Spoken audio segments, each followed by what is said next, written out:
our wages are not really that Yes, high, even if you're yes. considered T20. If you ask me, middle class is actually T20.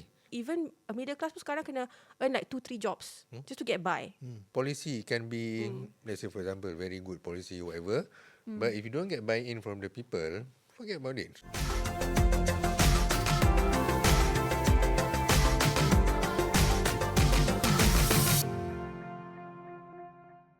Hello everyone, welcome to yet another episode of Beyond the Headlines, the go-to space for the top stories that made the headlines and more. I'm Amalina Kamal. And I'm Alina Koshi. 12,680 ringgit. Now, apparently, that's the official starting line for you to be considered as a T20 here in Malaysia. But of course, the value may seem high. The bigger question here is to understand whether or not does that make someone rich. Does it make you feel rich I don't earning know. 12,000? I haven't reached that mark yet, lah. But We haven't, but technically because we are in KL, we are B40. But we look T20, but that's a different story. Right. But as the government refines targeted, around 95 fuel subsidies, a newly updated household income table is sparking fresh debate over who truly deserves assistance and who may soon be left out. So especially at a time, when Malaysians are already dealing with rising income cost, global economic uncertainty, transport cost, inflation here at home, and the list goes on, right? yeah, but we don't want to dampen the mood of our audience No, we from the don't want beginning to. of the show, lah, Nope, right, nope, Elena? nope. But I think why we're here today because we're trying to, shed some light a little bit because suddenly this week it's all about who's B40, who's M40, who's T20. And apparently now we have to consider a new range, D1 to D10. I'm sorry, I might be a little bit a bit ignorant still, but the past week I've been trying to understand and decipher, okay, D1 to D4, does that constitute as a B40? Maybe Elena, you can enlighten us further. I mean, okay, so I'm going to try to enlighten you, but I might also confuse you further. But we will try. So generally, we grew up with, B40, M40, T20. So basically, it's the bottom 40%. We have the middle 40%, and then we have the top 20% income earners. But then economists and policymakers have increasingly argued that these categories, they are just too broad. Even Malaysians, the men on the street, they've also argued, category is too broad, right? So somebody at the lower end of T20 may live very differently from someone at, right at the other end of the spectrum. So the Department of Statistics Malaysia broke households further into 10 deciles, D1 to D10. I see. So, meaning each group represents 10% of households ranked by income. Are you following me so far? It's a lot to take in. So, D1 to D4 broadly falls under B40. Then we have D5 to D8 under M40. And D9 and D10 represent T20. But here's the important part. The percentages all stay the same nationwide. Yeah. But income thresholds are not the same across every state. Right. And since we're on that right now, Elena, because you did mention about how households are managing, and when we talk about the modern day household, right, whether or not you're in the urban area or in the rural area, there's a few things that you have to consider. Rent or housing mortgage, that's one thing. And then the other one is in the aspects of loans, your car loans, for instance. And then your expenses, let's say if you're raising a child and the child is in college, that is their, higher education fees. If you are, if the tuition fees are subsidized, that's great, but not everyone has that privilege, right? And then if you have parents who are already like aging and require extra like caregiver sort of assistance, that's added cost. And if I'm not mistaken, the average rate for a nurse or a caregiver in KL itself is about 5,000 ringgit. That's already half of at That's least already, so if whatever you're, lah, if B40 punya earning. exactly, so if you're T20 and earning 12,000 plus, And that's just one aspect, lah, right? and I don't think you'll have, and also we got to also understand that different places means different sort of it falls under different categories lah. So for example, if you're in Selangor, we generally fall under B40 lah, quite tragically. But if we were living in Kelantan, We would be under the T20 group. Okay, when you say we, right, apparently the B40 is like in Selangor is your income, your average income is like less than 9,570 ringgit. Correct. Interesting. So now you know lah. Now you know lah, We look the part, like I but our said, statements say we otherwise. look T20, but you know. Yeah. Anyway, Yeah. because we don't wanna like yap any further. Yes. We actually have a guest expert here on We set. have experts. An expert. Expert. And we don't want to, bore him to death here. Let's Yeah. just go ahead and introduce Zuhair lah, right, Elena? So yes, here we have the Analytics Head of Research, Zuhair Muhammad Rosli. Zuhair, thank you so much for Thank you being for here on having me. Beyond Headlines. Welcome to the show. Okay, so first question to you. Actually, a couple of questions all lumped together into one question. So, how do you see the classification today actually capturing the actual financial pressure? What are the gaps there? And do you think Malaysia's income discussions are just too focused on, gross income instead of disposable income? First question is the category itself. Does it reflect our our daily life lah? For example, let's say, so my answer is no. It doesn't. It doesn't reflect. For example, we talking about M40, right? M40 is not middle class. It's different now. Middle class is different. Middle class is about you able to own a house, you able to save some amount of your monthly income. You can live basically maybe peacefully lah. If you ask me, middle class is actually T20. It's not even M40. M40 is not middle class. Yeah, let's be honest with it. Why we call it why we call them M40? It's just happened that their income level is at the middle of whatever income we have in the country. Understood? Yeah. So that's why we call them middle 40%. But they are not middle class. Yeah, so because if you look at other countries, their classification of middle class is much higher. If we apply that in Malaysia, middle class is actually part of the T20 is actually middle class. So, I can't even say I come from a middle class family anymore. Okay, that's a bit sad to note. So it relates also with the other study. I think the Kazana also did this study about B70 or B80. They're talking about that, which means that if I take all families in Malaysia, 70 to 80% are actually vulnerable to being poor. So forget about talking whether they are middle class or they are even rich. No, so majority of us is having difficulties in it. So the classification of the income is not the fault of that classification. I think it's okay to have that. So it's a wage issue. The problem is the application of that figures. I see. Yeah? So when the policymakers or even maybe the government wants to, let's say for example in our case about what we are talking today, we should not simply use for example T20. We need to have justification. Why T20? Is it because they happen to be Up at the in top the up list there? of that So, thing, yeah. so we have to look at, for example, Elena, you mentioned about disposable income, and so we have to look into that detail. Government have that information, and I think one thing is very important. We need to also highlight this household income. It's not individual income. Yes. So if I take, let's say for example, you mentioned couple, about, right? almost 13K for you to be T20, right? I divide by 2. That's about what? 7,000. No, not even 7,000. Yeah. 7,000, yeah. Yeah. So per individual, so it's not rich. Yeah? So unless we are talking about, I think some economists also highlight this. Maybe government wants to target or want to exclude those T5 or even T1, or even T0.1. Yeah? So for that particular group, yeah, I think it's okay. Yeah? So we can government has to look into that further. That's number one. Number two, I think another information that we have to look into detail. I think Elena, you mentioned that earlier. Malina also mentioned that earlier. The classification is different by state. Right. Yeah. So for example, let's say I take T5. Okay. How much income you need to be in T5? Household income. Household income in Yeah. T5 probably like kalau 20 tu kalau kita guna simple Maybe math, double that, maybe 30,000. Like, I don't know. You're almost there, Elena. So at national level is 20,000. Tapi in KL is 30,000. 30,000. So per individual is about 15 lah.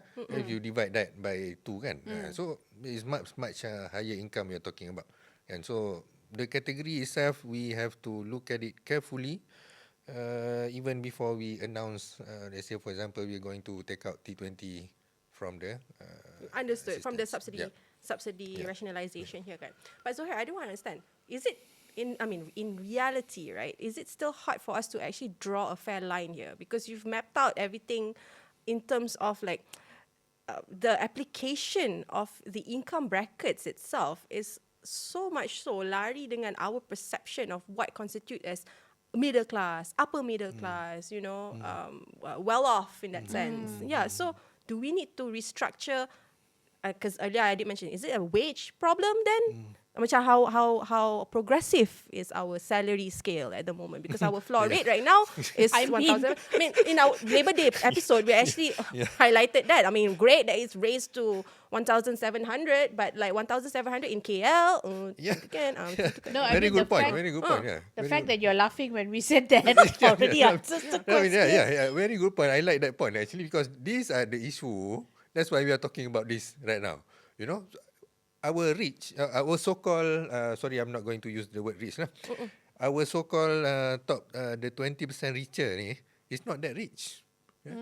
And our so-called M40 is not even middle class because their income is so low. Yeah? So it's the problem of wage. We have that. I think all of us, even you, Malina, Elina also know about this. You know, so we have that. We have that problem. Yeah, what struck me the most is that like for you to be considered as a middle class, you need to be able to earn a home. In reality, how many of us actually own a Own home? a I still live home. with my parents. Yeah, you know how many of us No, actually own a home? maybe let's say we strike out home. Let's say we talk about savings. How many able to save 1,000 ringgit at least in their savings? 70% not able to save. Do not have that.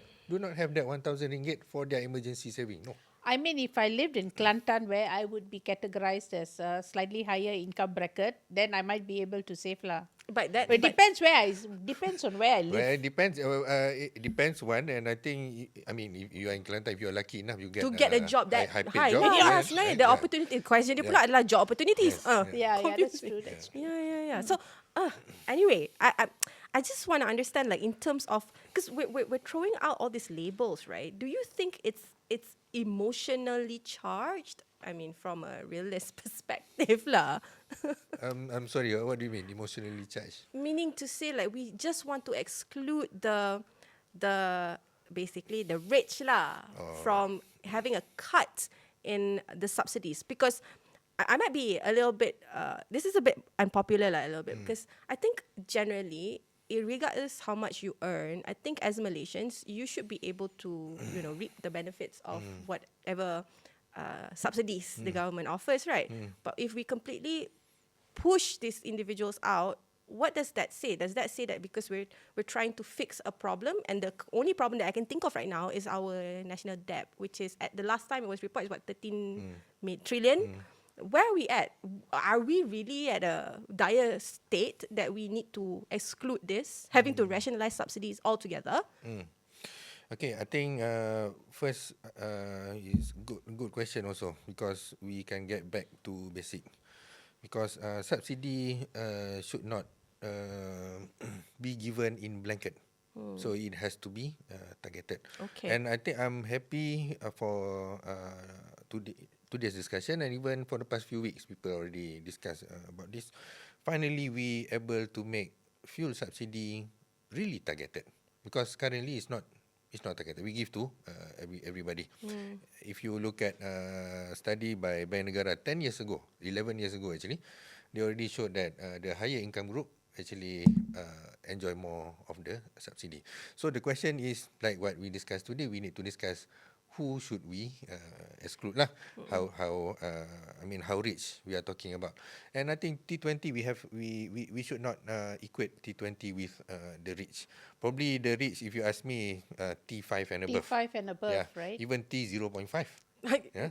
T15, because the above T20 is T15 kan? Yeah. But you're saying like, oh, we have to narrow it T5 further. and above. Because our T0.5. income, our structure, income structure, like Amarina mentioned earlier, in the country, is so low. Even those at the top seems, it seems, although their position is at the top of the income distribution, but their income is not But that high. Don't you think the B40, M40, T20 framework has become so outdated?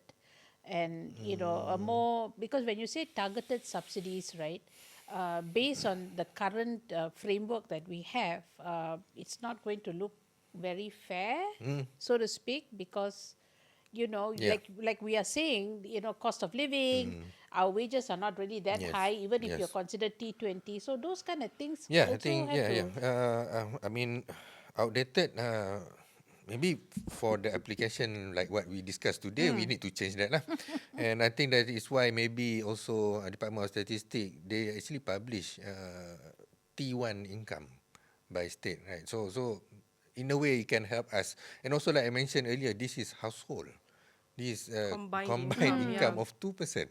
Okay, but there are comments that also say, I think, just following up to Elena's point of view here, because there are comments also saying that because when you put a label to something, it's like it's like marketing tau. It's like you're shaping the view and you're targeting a certain group of people with a certain wage amount in terms of macam tu lah. And then when you create enough like how do I say fear to among the general public to kind of exclude these people out, then it's easier for you to move around and with whatever allocation to be fueled back to other sort of initiatives. But you don't necessarily address the question of wage, for instance. We go back to wage juga lah, or we go back to having to just indulge in what you put out. For instance, you put out so much energy to earn a living, but then you're not able to enjoy. You can only enjoy during retirement, but even then, we know that not a lot of Malaysians have enough retirement savings. Yeah. I mean, we're already dipping into our retirement savings, Yeah. most of us. Yeah. I think we have to be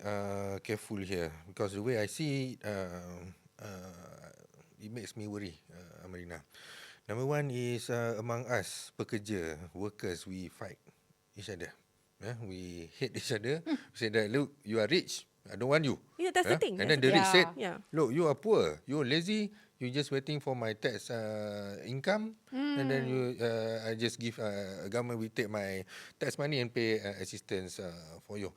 We should not fall into that. I think Marina, we should do both. Number one, address wage issue. Number two, when giving out or deciding on a policy issue, we have to be very clear. Of course, we have to exclude those who are able to pay market price of fuel. But we need to decide lah, siapa yang And who able is to pay. able? Yes. So we Yeah. have to decide that. And be very clear, so that the policy tu does not backfire. And in fact, as for example, if you look at other countries, let's say if you look at Norway, it becomes a political issue also because they tax wealth of billionaire. But here we don't do that. We don't do that. The billionaire do not pay any wealth tax at all. So I think Or inheritance yes, tax. I Or, think you saw in the news recently, right? There's been a debate on that. Whereas we should do that. So I mean, we are querying among each other, among the working class, and yet the actual rich. The about 50% the richest do not pay any. Yeah. No, because it's hard to not address the elephant in the room here lah. Because in a way, it's like we're just addressing the lower hanging fruit without having to see the bigger picture. But having to still maintain on the discourse, right? A lot of people are saying that if we drive this sort of macam trivialization or intellectualization of having to remove the T20 subsidies, a lot of people are saying then it will actually deter the young professionals from upward mobility. So, but then they have all these big aspirations to, be wealthy, fast, and do a lot of things. But then we're scaring them by having to say like, if you reach a certain amount, then you're not going to get a subsidy cut. You're not going to get your fuel subsidies. lah in this particular context, kan? You're going to have a higher income tax bracket. Yeah. So You because know? this is what at least MCA Youth Information Chief Chu Song did highlight, because a lot of youngsters nowadays are already delaying marriage, delaying family planning. Okay, a lot of factors there lah. Either personal is one thing, but finances is one thing. Raising kids can be debated as expensive, because before they even reach primary school, the preschool aspect is a lot, and preschool is not governed. Yeah. And preschool is like on your own. I think there's moves by the government to ensure that preschool punya aspect tu can be standardized across the nation. But what, you're going to see that in the next 10 years? By the next 10 years, I'm probably like, I don't know lah if I can have kids ke, I cannot. I mean, also you have to take into consideration, what's happening globally as well. All those things that are happening, the war, fuel price escalating, and I read somewhere that the government is actually spending 1,700 ringgit per second per minute, on subsidies. How long is that Oh, going to yeah. last? Yeah. That's not going to be forever. We're not going to enjoy this infinitely, right? Yeah. And even for the war, I mean, it takes. We were told that even if the war is over today, but it takes 6 months or Yeah. more To recover. for things Normalize. to normalize. So all these things, is playing in every Malaysian, in average Malaysian, because we are talking about, okay, now I'm T20, I've got this amount of money, and I've got debts, I've got my disposable income after childcare, housing costs, and everything else. It's Okay. going to go down. But do you think then would a consumption-based subsidy be fair? Consumption-based subsidy, meaning the more we use, the less lah we get in terms of the percentage. Instead of like looking at wages purely. Huh. Yeah, because I don't think you can make assumptions just based on wage alone. I think we've discussed Maybe that. wage and Yeah. consumption-based and disposable, I don't know. Like, On consumption alone, I think it wouldn't be fair to those, let's say for example, because I met people, they travel quite a lot from work to home. okay. Because Yeah. rumah dia memang jauh daripada office. Office dia kat Bukit Jalil, for example, rumah dekat Bangi. So every day they travel 200 liter tak cukup. Kalau if we are talking about those who at the higher income group, they might be able to afford it. It's okay for them. But I'm talking about this maybe in the lower income group, they cannot afford. Yeah, although they use a lot, yeah, but they cannot afford. Okay lah. Yeah. Say for macam I understand what you mean. Like if you work in KL, but you stay in Seremban because the property prices in Yeah. Seremban or whatever is cheaper. So I mean you have no option because living near where you work is just too high. Probably rent is taking at least more than half of your salary. So you live outside, but then the commute is longer. Yeah, meaning the consumption for transportation cost Yeah. is higher lah. I I understand. think this is where our discussion for the second part tadi is for disposable income matters. So this is where income after you take into account all the taxes, transfers, all the compulsory payment that you have to pay. So in a way, in short, it's quite hard, right, to kind of like build a system that is like foolproof. It seems to me that because we're rationalizing, Yeah. and this is just us on the podcast. Yes, What yes, about yes. people behind closed doors? Maybe I can highlight this. Yeah. Actually, what we are talking today, the right thing that we should do before this. Yeah. So now during crisis, we are talking about it. Of course, with the crisis, etc. So it's quite sensitive for us to, let's say, for example, to implement it. Yeah, I think like Elena mentioned earlier, our top marginal tax income for the higher income group is about, I think now is about 30%. I think one of the economists, they highlight that. He said that it's already high for the high income group. They already pay a lot of taxes. But if you ask me, I said it's not actually high enough. If you look at Thailand, look at Philippines, they pay much higher. Even Vietnam also, they pay much higher. We want to be developed countries. Developed countries, orang makan gaji at the top, they pay half of their income for the taxes, 50%. So it's not high enough. So there are room for us to increase that more. But again, like I mentioned earlier, this during crisis time, it becomes sensitive. This kind of Because everyone's in a discussion. pinch, yeah. But the government has to decide whether they want to do the right thing or not. I think if you ask me, this is the golden moment for us to do it. But following up on that, because do you think that public resistance, or rather, we are talking and arguing about this to subsidize rationalization and all that, is sometimes less about economics and more about trust. Trust and your personalized I would- People can accept targeted subsidies if they genuinely believe Yeah, that the yeah. system is fair and transparent. yeah. Very, I'm saying? that's very, very important point and statement, Elena. policy can be, let's say for example, very good policy, whatever. But if you don't get buy-in from the people, forget about it. Yeah. People will not. I mean, people doesn't believe in that. And people also, although the impact is maybe there, yeah, but if the people refuse to believe that these are going to be effective, then this policy is useless. So communication of the policy is very, very crucial. Yeah, Very communication of the important. policy is not necessarily just at the end Yes. part lah. You have to Yes, from the get-go, right? From when you want to. That's this is actually very, very important. Yeah, roll it out Yeah. and where you are Yeah, at, and if you are reached by the media, please answer, Yeah. things like that lah. Transparency lah in that context kan. But what about lifestyle choices juga? Because we're also in this particular discourse because Yeah. the way we consume. We It's are the so much. season. Yeah, it's a very consumerism sort of era we're in, right? Yeah. Because I've also heard somewhere that like now with all these things that's going on in the world, right? It's like as though it's likened to like as though it's another pandemic. It's like it's changing. You are right to put that everything, out, yeah. right? But then people are still going on their day as though life Because they is going they don't on. have a choice. They need to earn that money. Life goes To on. I can still survive. go and have my Oh, you cup mean of like that lah. coffee. Okay, okay. Things That. go on. I can still go for my overseas holidays and things like that. Itu coping mechanism kita. It's Probably kind of we need to coping have a psychological behavioral analyst lah kat sini kan.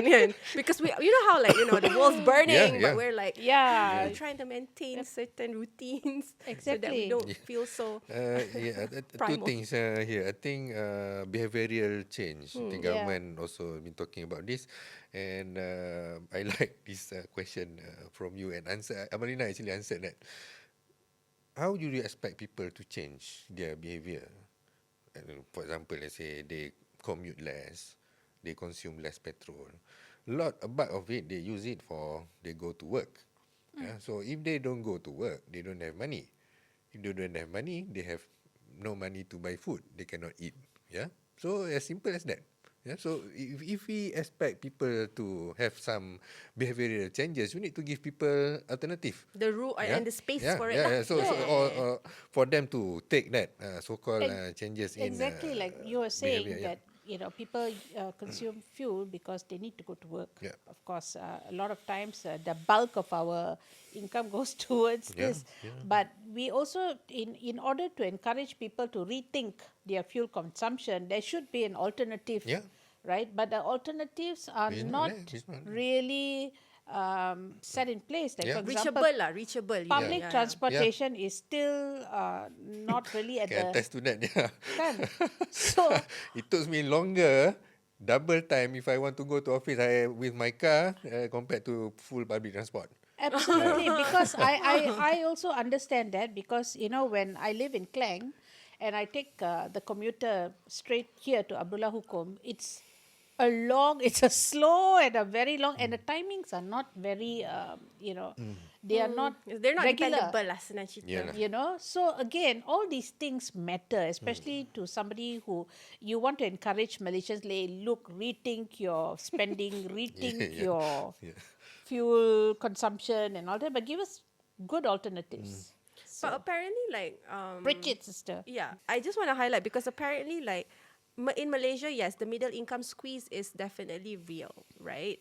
Because you did factor is in terms of the realities of the lifestyle choices, Absolutely. and the routines that we have to go through, the challenges, the obstacles are. But at the end of the day, correct me if I'm wrong. If you want to see whether your nation is prosperous ke tak, you should look at the progress of their middle income group, right? Like their middle class, basically. If they are able to, if it's large, then actually it's good. Correct. We were there, right? Correct. At one Yes. point Yes. in the 80s. Yes. Where did we fail?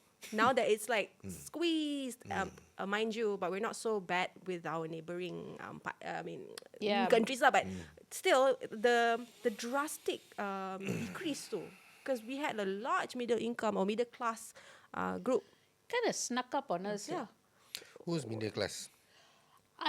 I don't know, because just now you gave us the definition of middle class. You're able to own a house, you're able to live comfortably. Actually lah, kalau if you ask me quite bluntly, but this is my own take on it. I think when you're able to move out from your main household to start a new life and then expand. And you have enough savings, maybe like what? Not more than 60, maybe 40% to get by and build on that savings. To me, that's considered like a middle class. Macam tu. Not because right now when you talk about middle class, even a middle class pun sekarang kena earn like 2-3 jobs just to get by. Just to have that savings untouched. And 2-3 jobs and then life pun tak ada. Yes. There's no, you balik tengah malam and no time for your family. But to answer your question, Marina, we used to have larger middle class, but now it has squeezed to only about, like I mentioned earlier, part of the T20 group is middle class. What happened? If you ask me, it all goes down to, like we discussed earlier, our structure in the economy, wages. Because our wages, let's say I take economic value, you just imagine, our economic value is RM100. Okay. How much we give to the workers? With How that much? RM100. With that 100 for that, imagine our economic value is RM100. How much we give to the workers? Not Oh my even God. $1 lah. I don't think it That one is reaches drastic $1. gila lah. But I like your answer. Dia Rina. memang don't I overestimate. But am I in the right region? No, or no, no? we Is it pay- $5? We paid about $5 turn into ringgit about 20 kan. So we About paid 20, about yeah. we paid about 34 ringgit. 34 ringgit to okay. the workers. Almost But done. that 34 ringgit though, it doesn't change for the past 10 years. Same amount. Yes. Same amount. 10 years, huh? But the $100 34, has 33 grown. ringgit. But how much we give to the company? That not even 50? 60 lah. 60 ringgit. Other countries, let's say we talk, we take like the most capitalistic countries in the world, United States of America. How much they give to the workers? 40. 40 to 50 ringgit. Wow. To the companies, 40 to 50 ringgit. Almost. The half. government that almost would take the equal whatever lah. Yeah, remaining almost lah. equal. And if we want to be we want to be high income nation or developed countries later, right? You look at South Korea, you look at even in Germany, in I think United Kingdom also, they share half with the workers. So for every 100 ringgit tu, diorang bagi 50 ringgit for the workers. But that does not happen here, sadly, especially for the past 10 years. Our income doesn't. I mean, increase the much. growth has lagged lah. Yeah. So I mean, okay, in reality we know that, right? But in practice we don't necessarily apply it lah in terms of having to have that progressive sort of like move in increasing earnings here generally. However, what do you say in terms of, because there's other opportunities, macam other industries having to disrupt the conventional way of like wage growth? For instance, macam the gig economy. Okay, Right? Then good point. So how would that factor in, especially with your explanation earlier? Okay. First is people goes to gig economy because they can earn higher than their sometimes their so-called formal job lah. And that's why they go to gig economy. And I think recently also the gig, the e-hailing, P-hailing drivers, they can form a union, and they are also talking with the Grab ke, the platform operator, The operators. about the minimum pay that they should get. So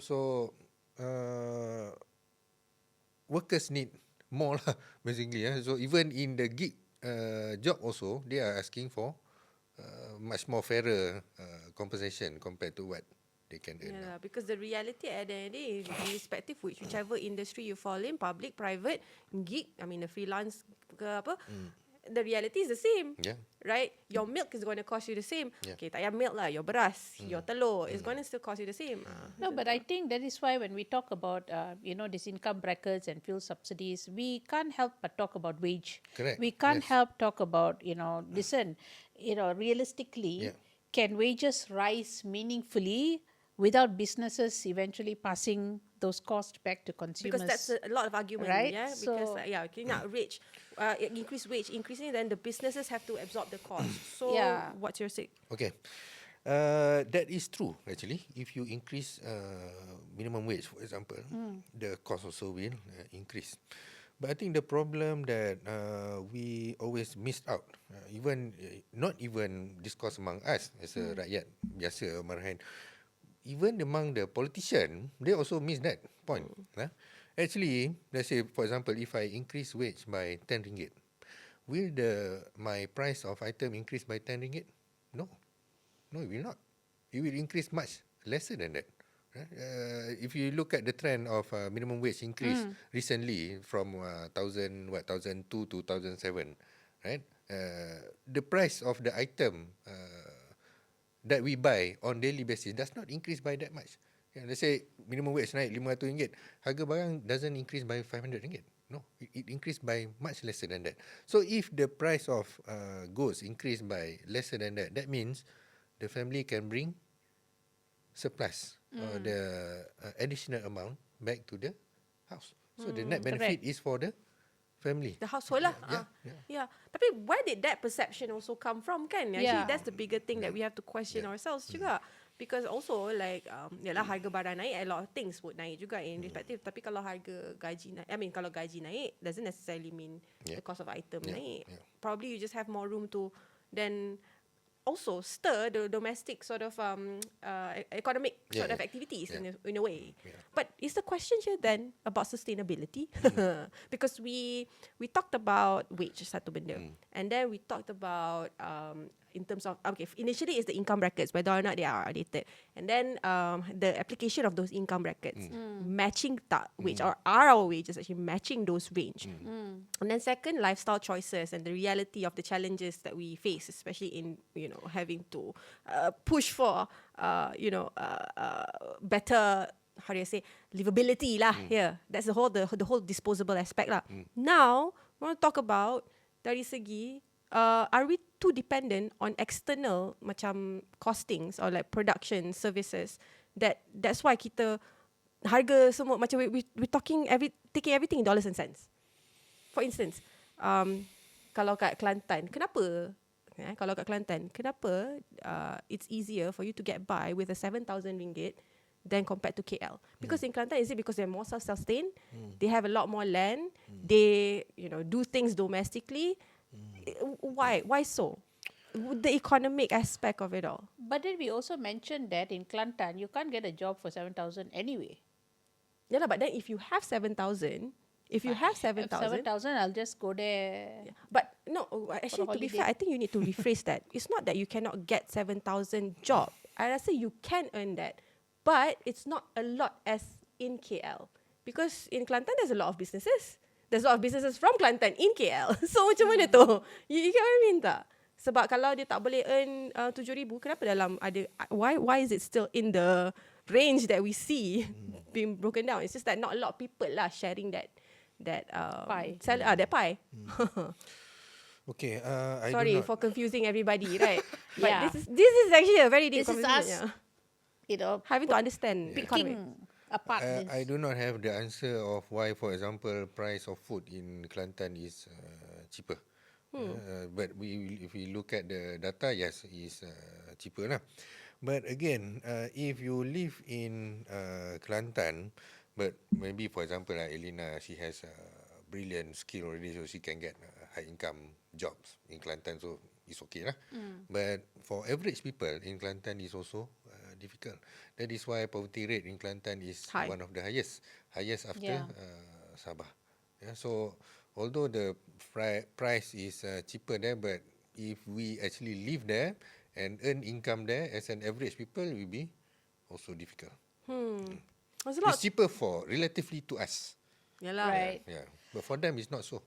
I know, we talked about, back in the 1980s, where we deemed it as the good old days, where we were actually middle class. Do you think the younger Malaysians today have a weaker purchasing power compared to our parents' generation? Yeah, obviously. Despite having higher qualifications, obvious educational question. qualifications and higher nominal salaries. I think former Bank Negara governor also said similar things lah. He compared with his starting salary, and if you look at even wages of graduates also, it doesn't increase much. If we Right. minus the cost of living pressure, it become worse. No, because I think like we look back in our parents' time, like they bought houses Yeah. with Able their to. nominal salaries, with with such low salary. I mean, they weren't earning much, but still, our parents got property and things like. We were technically middle class back then, but now it's not the case anymore. Yeah. So how can we actually, have that purchasing power How back. can we Wages. become middle class again? Wages. Wages. Yeah. Go back to Wages, that, right, wages and guys? wages. Yes, itu sahaja. And I think we have to be very, I don't know, I think our country is being very friendly to employer. This is Right. my frank opinion. We are too sensitive whenever employers said, oh, we cannot increase this, we face difficulty, blah, blah, blah. But actually, because like I mentioned to you earlier, lah, our level of the share that we give to the workers is still very low. So there is still room for us to increase that. And Yeah. I think because, let's say for example, recently I look at advertisement of Tadika. They're looking for graduates, bayar gaji minimum 1,700. 7. Cannot be. This cannot happen. This cannot happen. So I think government also has to play a role to make sure that number one, yeah, gaji minimum, but you have to mention that this minimum wage is not for graduates. Minimum wage is for those yang tak ada education. Or certification Yeah. or qualification. Yeah. Kan Yes, sebenarnya there it's is not a for fresh there is grad. a Betul. reason why we call Yeah. it minimum. Yeah. Minimum wage is for those who do not have any I level think of they education. should really define it properly, Yes. because I think people has got the wrong misconception Yes. that when you graduate and you study in You graduate, get that should be your Yeah, minimum yeah, wage, yeah. which is Which is not correct. yeah. Tapi some industries are better than others lah, Correct, yes, right? yes, Some industries like for the banking sector, we all know Of it's course, great. yeah. But that's also, I mean, the union having to shape it, right? Because Yeah. back in the days when it wasn't the case, right? Because Yeah, there were a lot of yeah, protests and pickets, yeah. especially macam for bank employees, Yeah, and yeah. they did something, right? Yeah. So what, do we need to actually roll out with mass protests? Then something will change? No lah. I think we're better than that. I think, but to be fair, like your right to express, your right to be vocal about something is also a right of you to hold power to account lah. Absolutely, we I think we have a right to question and to also make our opinions known, because that's how the government also understands, Exactly. Yeah. right? We've come to the end of the show, but I do have this last question to our guests lah. I mean, this whole debate actually about income levels, about wages even, and whether or not we understand the Malaysian story in its full picture, actually provides me with this sort of like brief imagery lah, that to some extent we don't know what we're doing. But where should we get it right? Right. To our guests. Where should we get it right?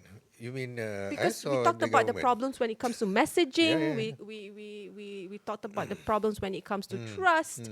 Right. But now it's like priorities. Where should we get it right? Which should we prioritize first?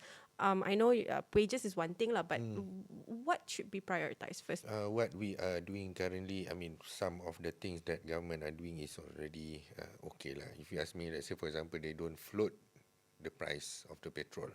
Yeah, so I think that's one key things. They also maintain whatever subsidy that they have for our daily items. Yeah.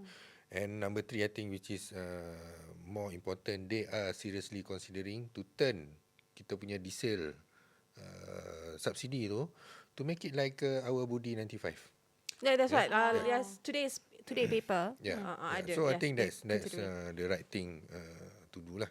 Okay. But But is it because of there's a lot of pressure towards it? no. That's why? Yeah, of course, obviously. But the not not so right thing to do also. For example, they considering to cut the budget for Ministry of Health and Education. I think Yes. that should not happen. That must Okay. not happen. Yeah. But I know it doesn't happen yet. But, that should not happen lah. So they need to find money elsewhere.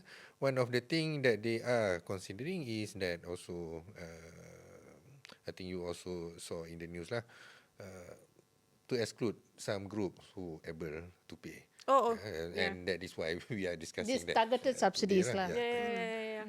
Tapi dari segi the cost But of the definition of who able to pay tu, they have to find out. is again going to be another bigger debate, because then healthcare is honestly very mean, expensive actually. To be fair, right now we're actually Memang lah. Healthcare and education is really something that should not be Prioritize. should not yeah should not be also like, how do you say this, like monopolize everything lah. Yeah. Because it should be a basic Yeah. education, health. Is it because you are it's poor a you basic deserve to right. die? Yeah, Yeah. betul, correct. Yeah. Is it because you are poor, your kid does not deserve a quality education? No, should not be like that. should be made Absolutely. free also, if you ask me as well. I think that's going to be another debate as well, because we had that like a deja vu, right? Like having to have education free, and suddenly benda lain lah jadi. Okay. Well, unfortunately, that's the time that we have for today's discussion. Of course, if you do like this particular episode, don't forget to like, comment, and subscribe. Don't forget to also turn on the notification bell.